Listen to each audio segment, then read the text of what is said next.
covering the week's top tech stories with a slight Linux bias.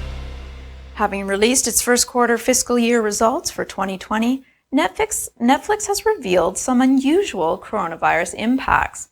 Made most plain in its Form 10-Q, Netflix said the COVID-19 pandemic has also led to an increase in our net paid membership additions relative to our quarterly forecast and historic trends.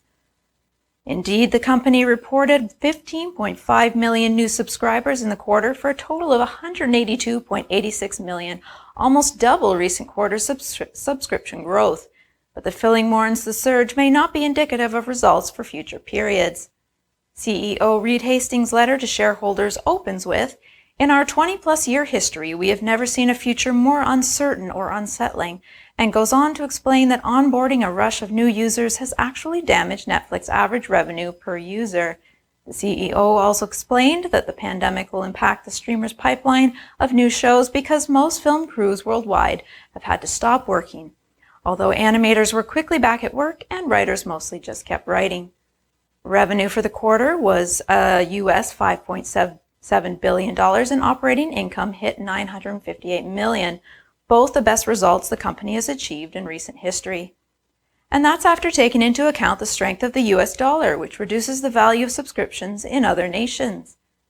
Hastings also wrote that Netflix investment in caching systems appears to have paid off, both in terms of user experience and letting it respond to the government request to reduce its impact on networks.